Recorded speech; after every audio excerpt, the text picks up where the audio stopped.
Dopo entrano in campo le squadre accompagnate dal direttore di gara, che oggi è il signor Picciucco della sezione di Campobasso. Gli assistenti sono Pirozzo di Palermo e Castelletti di Caltanissetta. Va a battere Belecco che metterà questo pallone in mezzo, credo vada un po' fra lì. Belecco poi pizza Pappalardo, la parata di Sesai. Vediamo quale sarà lo schieramento. Garufo è uno schema e di bella palla in mezzo. Fernandez con i pugni va ad allontanare, rimessa laterale pro Favara. Figarotta andrà a basso, buona mattonella per lui. Fischia l'arbitro, parte Ficarotta e il pallone è dentro. Pro Favara avanti, la magica punizione da parte di Ficarotta. 1-0.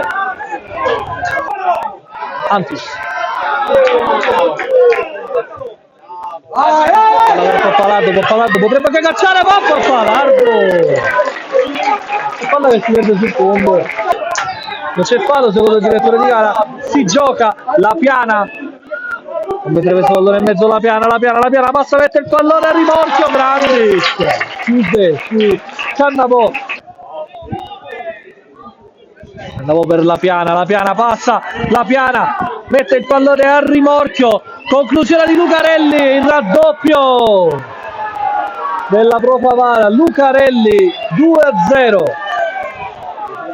il raddoppio della Pro Favara su questa grande palla della Piana.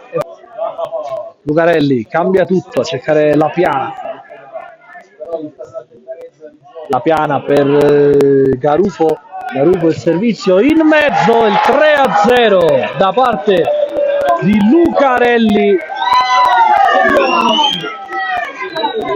La conclusione mancina da parte di Lucarelli, solo ragione ed è Nadal. 3 minuti di recupero. Palardo conclusione, si vede ampia sul fondo.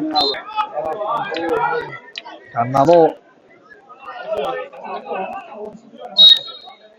e finisce qui. La Pro Favara espugna il G comunale di Geraci Siculo, vince per 3-0.